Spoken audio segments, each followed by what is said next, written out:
Mardi, le 17 novembre 2020, mesdames, messieurs, bienvenue à ce nouveau rendez-vous de journal en français. Nous sommes mardi, le 17 novembre 2020. Voici d'abord les titres. La semaine dédiée aux combattants constitue une injure. Les combattants du CNDD-FDD n'ont fait que diviser le peuple burundais.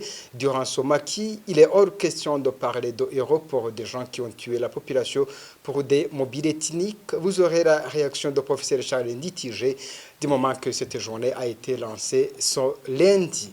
Tous les orphelins devraient pardonner ceux qui ont tué les leurs et dans le sens de canaliser une réconciliation du peuple burundais.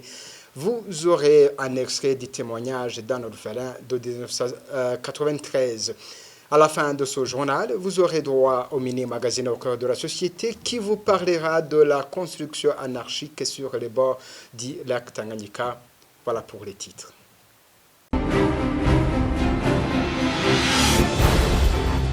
Rebonjour. Le parti CNDD-FDD a procédé ce lundi 16 novembre 2020 au lancement de la commémoration de la semaine dédiée à l'assassinat des héros de lutte pour la paix et la démocratie au Burundi.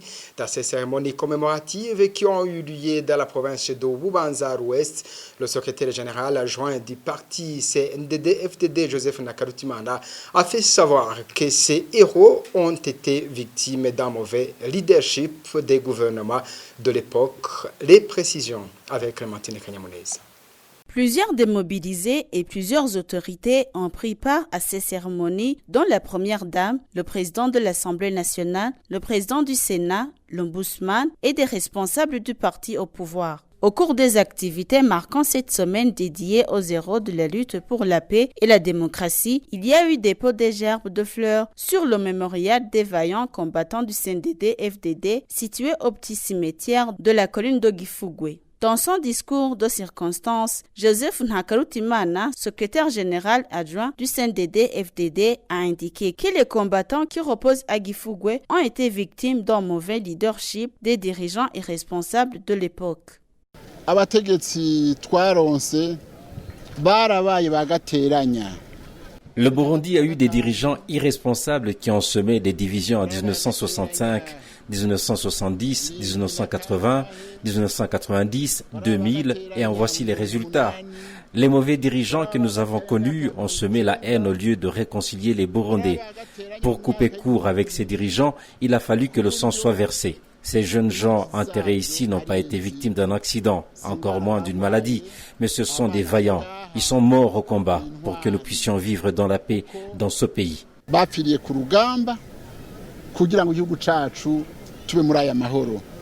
Des cérémonies marquant cette semaine, dédiées aux héros de la lutte pour la paix et la démocratie, se sont poursuivies à la permanence nationale du CNDD-FDD. Le chef de l'État, Évariste Ndayishimiye, y a pris part. Merci à Clémentine Kanyamounez. La journée du combattant organisée chaque année par le CNDD-FDD est inopportune du moment que la lutte de ce parti a été marquée par les massacres qui visaient une partie des Burundais, surtout des Tinitutsi. Professeur Charles Nditigé, président du parti prônant de l'opposition, se base sur des exemples des massacres des martyrs de fraternité d'Obuta, du séminaire d'Obuta, qui ont été massacrés après avoir refusé de se séparer selon les ethnies.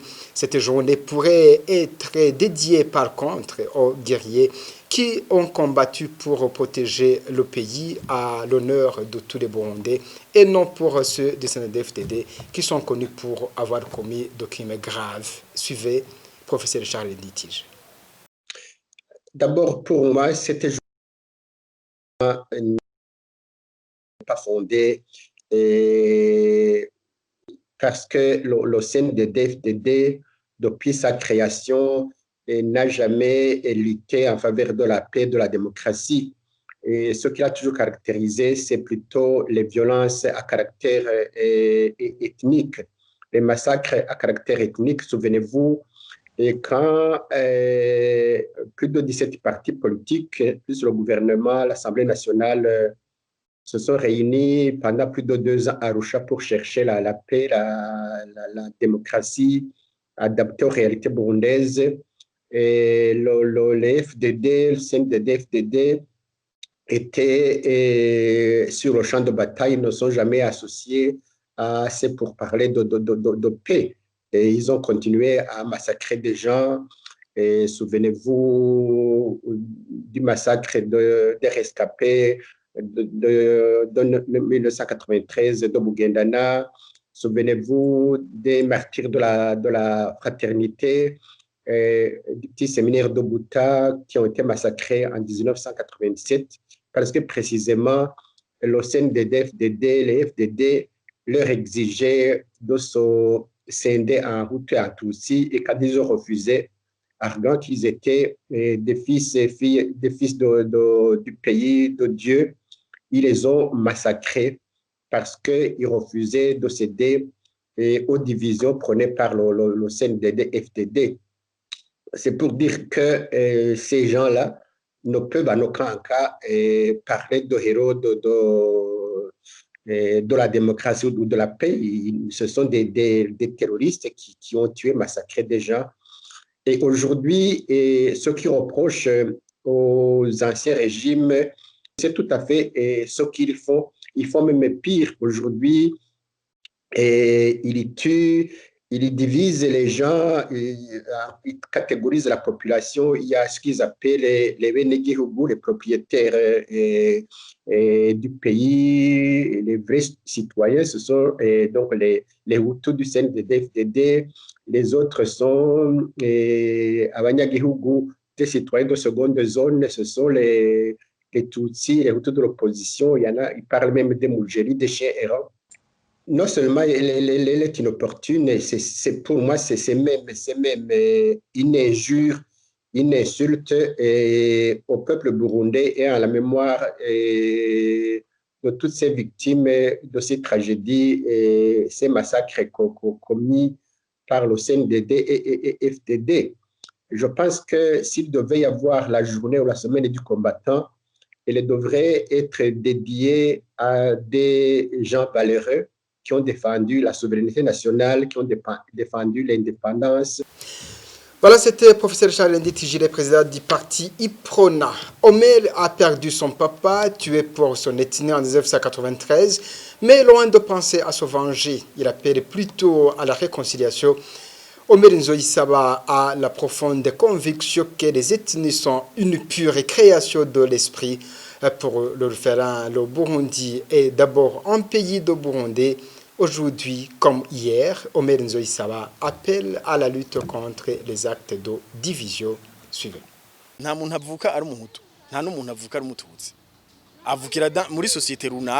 Personne ne naît Hutu, tout comme personne ne naît Tutsi. On est dans une société X et on commence à nous attribuer telle ou telle identité. Mais jusqu'ici, à ma connaissance, il n'y a qu'une ethnie, celle des Burundais. Parce que c'est ce que j'ai compris.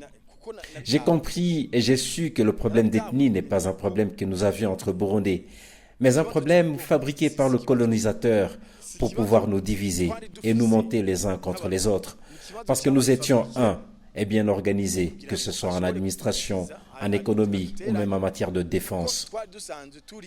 Quand j'ai compris qu'on enseigne aux gens des idéologies de meurtre et d'exclusion, quand j'ai su que les gens qui ont tué d'autres au Burundi, que ce soit chez nous ou ailleurs, que c'est l'idéologie qui leur a été inculquée qui les a poussés à tuer, moi, je n'irai pas vers les gens qui ont tué les miens pour me venger.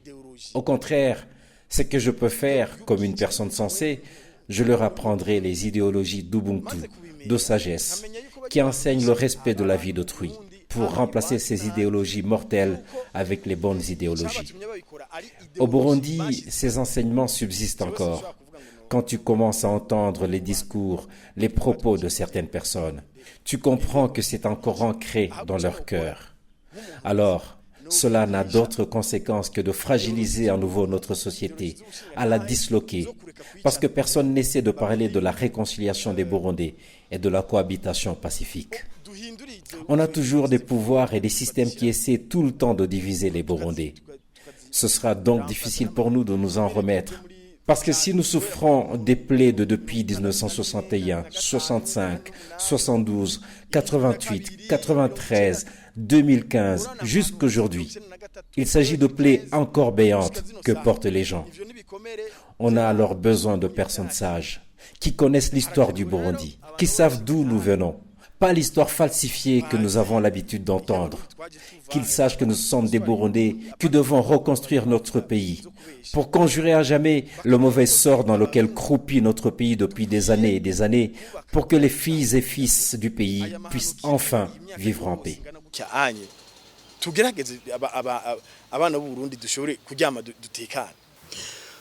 Vous pouvez suivre l'intégralité de témoignages de Mère Nzoï Saba, déjà disponible sur les plateformes YouTube de la télé Renaissance et Facebook de la télévision Renaissance. Les 4 reporters du groupe de presse Iwachu totalisent ce mardi 393 jours d'incarcération. Ils ont été condamnés le 30 janvier de 2 ans et demi de prison et d'une amende d'un million chacun par le tribunal de grande instance de Bubanza. La Cour d'appel de Nahango a confirmé la peine prononcée par le tribunal de grande instance de Bubanza, dont le siège était constitué de Parfait Omovuni comme son président, et Witonze Eric et Kaneza Clarisse, en même temps la présidente de grande instance de Bubanza. Le substitut du procureur à Bubanza, Namike Jean-Marie Vianney, avait requis une peine d'emprisonnement de 15 ans. Pour rappel, ils ont été arrêtés le 22 octobre dernier à Bubanza. Ils sont rendus en commune de Moussigati pour un reportage sur les affrontements qui opposaient des rebelles et les forces de l'ordre. Christine Kamikazanye, Sindirubusa, Terence Mozenzo et Jide Harimana sont accusés de tentative d'atteinte à la sécurité intérieure de l'État. Santé à présent. Le Burundi a confirmé ses premiers cas positifs de Covid-19 le 31 mars 2020. Il s'agissait de 2 cas importés qui avaient voyagé au cours de 14 jours précédents à Dubaï et à Kigali. Depuis cette date, le pays met en œuvre des interventions pour contenir la pandémie avec l'appui de ses partenaires techniques et financiers.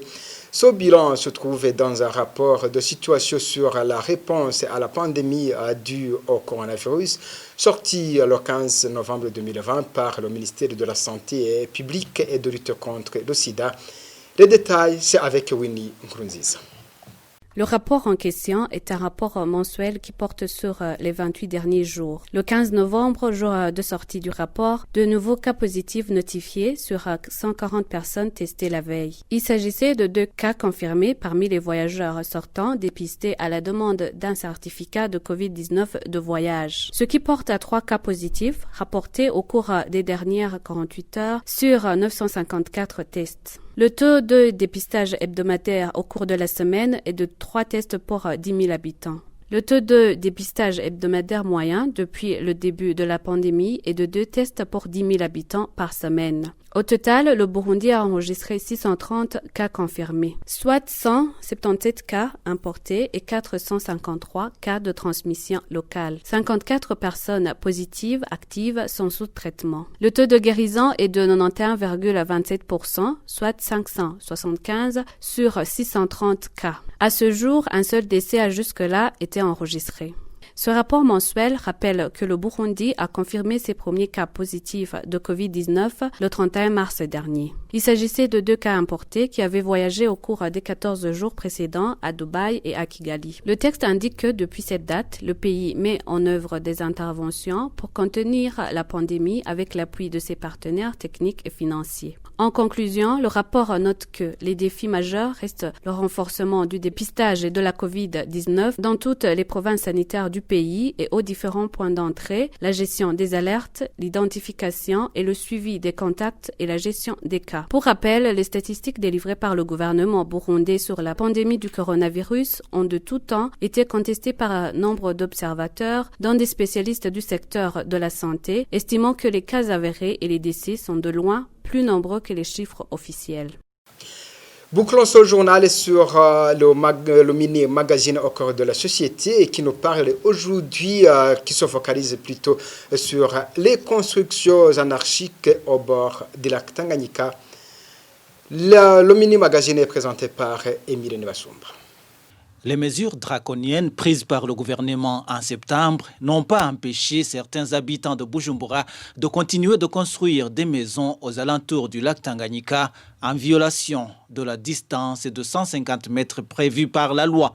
Qu'est-ce qui manque pour faire respecter la loi autour de ces propriétés dans lesquelles la permission de construire est souvent octroyée par le même gouvernement? C'est l'une des questions que nous allons tenter de répondre dans le mini-magazine Au cœur de la société de ce 14 novembre 2020. Émile Niwasumba, je suis à la présentation. Bienvenue.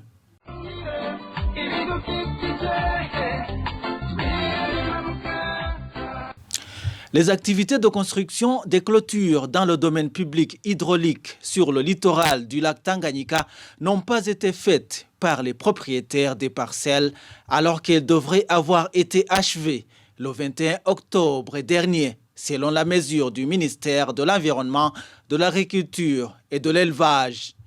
Certaines constructions sont d'ailleurs en cours sur ce littoral, comme nous le rapporte Thierry Wigrindavi de la télévision Renaissance. Le premier constat quand on approche le lac Tanganyika du côté de la zone de Kinindo, au quartier appelé communément Kibenga rural au sud de la capitale, ce sont des maisons en construction tout au long de la bordure du lac. Plusieurs villas sont en érection, certaines même à moins de 20 mètres du lac. Les maçons et aides-maçons rencontrés sur place ignorent même qu'il y a une mesure du ministère ayant l'environnement dans ses attributions suspendant toutes les activités dans le domaine public hydraulique du littoral du lac Tanganyika. Ils nous ont indiqué qu'ils ne reçoivent que les ordres de leurs employeurs. Par contre, on peut voir que sur ces chantiers, les travaux de construction semblent être suspendus parce que déjà inondés par les eaux du lac. Il y a même certaines lignes de soutènement qui commencent à s'effondrer. Il est pratiquement impossible, par exemple, de reconnaître qu'il y avait une route qui menait au bar la Costa Beach. Il n'y a que de l'eau stagnante. Mais tout autour, on y voit des boutiques et mini-bars installés d'une façon anarchique et tout près du lac. De l'autre côté, au quartier Kabondo, les chantiers en cours sur le littoral du lac Tanganyika sont nombreux. À une distance de moins de 100 mètres des rives du lac, des bars-restaurants, des églises vaquent à leurs activités quotidiennes. À Safi Beach, commune Mukaza, à proximité du port de Bujumbura et de la gare routière, des équipements de jeux d'enfants, des kiosques de produits Braroudi sont là et tout près du lac Tanganyika. En Gagara, à l'endroit appelé Kumase, des maisonnettes, des restaurants portines sont toujours à moins de 100 mètres du lac. La situation est ainsi, alors que le code de l'eau est au nopé plus clair. L'article 5, alinéa 3, stipule que font partie du domaine public hydraulique les bords du lac Tanganyika sur une largeur de 150 mètres. Selon les articles 10 et 110 même code, ce domaine public hydraulique est inaliénable, imprescriptible et insaisissable. C'est cette loi sur laquelle le ministère de l'Environnement revient dans son communiqué du 21 septembre dernier, un communiqué qui interdit toute activité de construction en violation de la loi ou sans autorisation tout près du lac Tanganyika. Une délégation de ce ministère a même mis des signes sur les propriétés qui n'avaient pas respecté la loi au niveau de la ville de Bujumbura. Dans la ville de Rumonge, ces signes en forme de croix n'ont pas été tracés sur les maisons, mais toutes les activités de construction tout le long du lac Tanganyika ont cessé. Selon l'environnementaliste Mamer Sawushimike, les lois ne sont pas respectées sur le littoral du lac Tanganyika à cause des intérêts de certaines hautes autorités du pays. Ces décisions ne sont pas les premières fois à être prises. Je pense notamment depuis 2012, après la promulgation du Code de l'eau, plusieurs décisions venant du ministère de l'Environnement ont été décidées, mais la mise en application n'a jamais été effective. Nous nous posons la question de savoir pourquoi cette mise en application n'est pas du tout effective. C'est parce que ces attributions ont été données à des cadres de l'État, à des cadres de la police, à des cadres de l'armée, à des cadres des institutions de l'État du Burundi. À cela, alors, personne n'ose leur intimer l'ordre de démolir ou de quitter ces endroits. Si ces personnes ne quittent pas ces endroits, il va avoir des conséquences néfastes au niveau environnemental et au niveau social. Et ces conséquences se sont déjà manifestées dernièrement. Ce sont ces inondations qui ont fait que certains hôtels de ces endroits ne fonctionnent plus.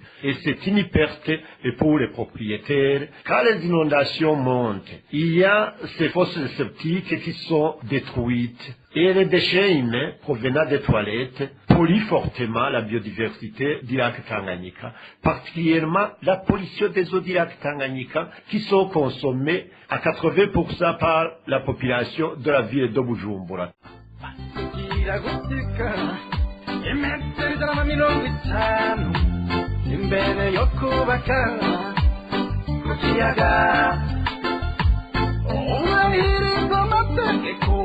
Les propos de l'environnementaliste Mamer Sawushimike ont été recueillis par Bertrand Ngendakuriyo de la radio Inzamba. Et c'est par ici que nous mettons un point final au mini-magazine au cœur de la société. Le mini-magazine qui s'était focalisé sur le non-respect de la loi lors des constructions aux alentours du lac Tanganyika. Émile Niwasumba, je vous présentais ce mini-magazine. Au revoir. Voilà, c'est par ce mini-magazine que je mets en point final ce journal et merci de l'avoir suivi. Au revoir.